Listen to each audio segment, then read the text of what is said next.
Catus, Maximus here, this time with a little review of Walmart's Hyper Tough Mini Tire Inflator. This is their super cheap tire inflator. It's like 10 bucks or something in the store. I didn't get this at the store. I got this at a garage sale. Obviously, this person didn't use it. These things are not great. Actually, I reboxed it. I was trying it out, and this thing is just unbelievably slow. Super duper slow, as a matter of fact. And it's hilarious because they're actually rating it for top off tire inflator, because this thing will take like half an hour or more to actually inflate a car tire. And with a bicycle tire up at the higher pressures, it was really struggling. It's also super noisy. I'll just do a little example of how noisy this darn thing is. You can see this connector here is kind of defective, and this may be why the person was selling it. This spring on this side doesn't even really want to properly compress.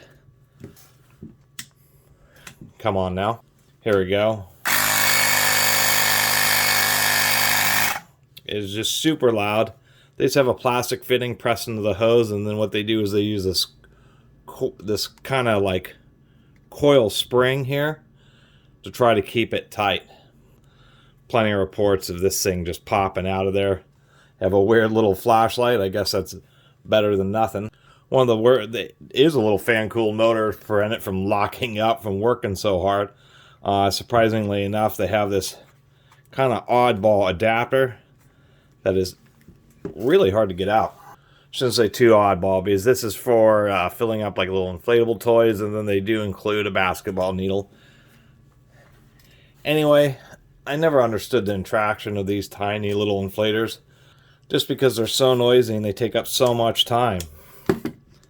Turn this back on. It's just such a loud little device. Here it is struggling away on a bicycle tire.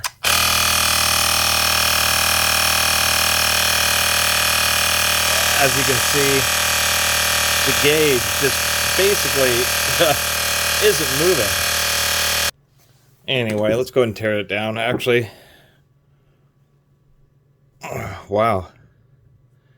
Usually these front parts on thread, but this one's super tight. That was really jammed on there. We'll see if it has a fuse integrated into the plug. It does. At least they do that. Let's see if we can't figure out why this is all banged up.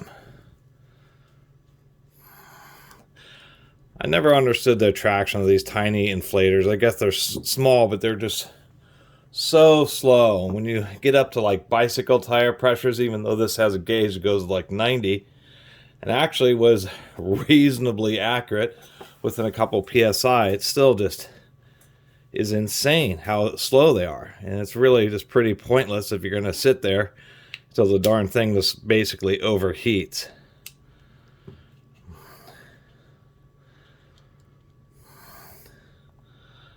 That's just all there really is to it. There's the little spring cup and then the two side springs. I assume this didn't work because these were not properly seated. And it's kind of fidgety. I can see how that could happen during assembly. Oh, there we go. At least we fixed the little adapter there. Have a little metal ring here so that you can screw on the front without it falling apart or failing. Actually, I'll probably keep this cord in for, you know, some other kind of automotive 12-volt device. But at least they have a fuse to prevent, you know, a fire. Screw that back together. Do not hold in hand while operating. The real frustrating part is this. I mean, it has a screw thread, which I guess holds okay, but you gotta really fidget to get this threaded on, and on a lot of car tires or wheels, that's not going to be very easy. Get these others only held together by 3 screws.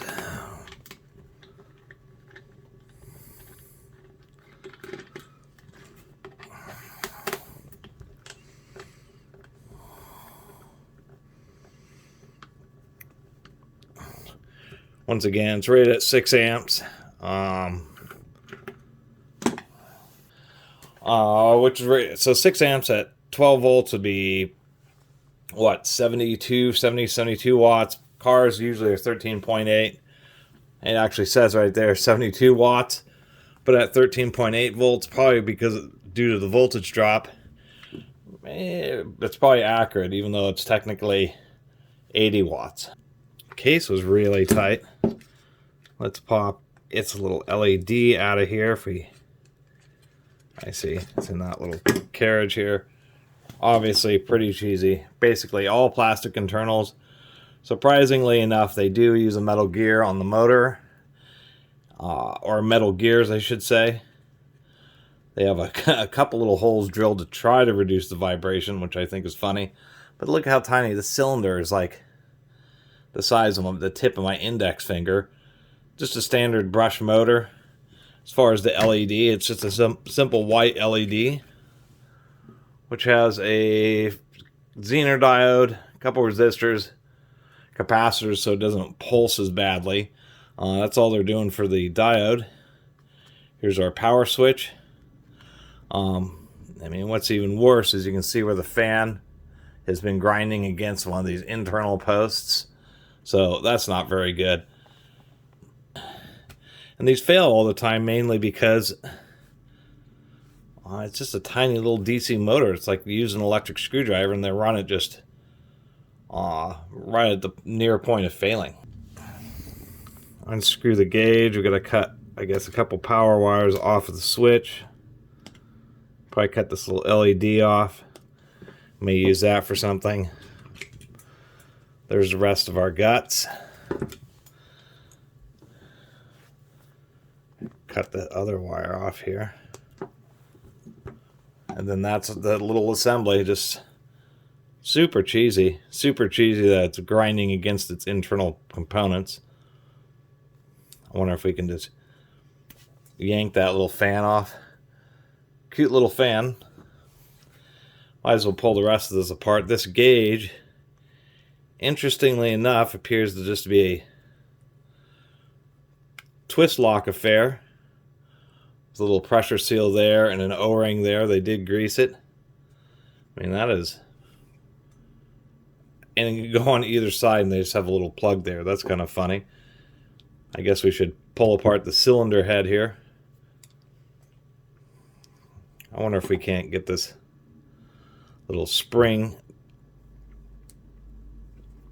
Well, we'll fiddle with that in a minute. Let's pull apart the cylinder head.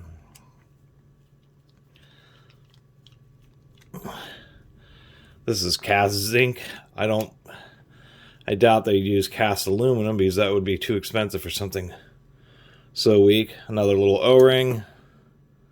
There's our little check valve so it doesn't backflow. And then pull this off the motor. Plastic connecting rod. That's all it really needs because it's so light duty. And makes it a little bit lighter weight.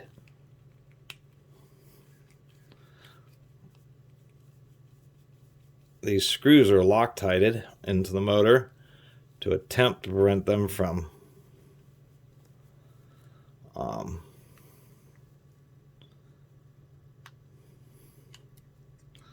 there we go. The attempt to prevent them from stripping out so easily. Just a pressed in metal rod. And then that little bearing there, I don't think that's a needle bearing, but we'll take a look as soon as I can figure out how to get this thing apart. Pop that off. You know, some of the inefficiencies is that it is just a gear riding on that metal rod. And then this is just an oil light bushing right there. Just a steel bushing, as you would expect. And then here's our little piston. It's a little cup seal on there, so as it's pushing air pressure, it tries to push that seal out onto the wall. But since this is such a soft metal, it will wear out fast, start leaking quickly. So even if it does work, it'll only be for a short period of time. Anyway, cheesy little tire inflator. Save your $10 and, you know, order one off online. It's a little bit better. Anyway, Really appreciate everybody who's been watching and subscribing. And if you haven't subscribed, please do. Till next time, Catus Maximus out.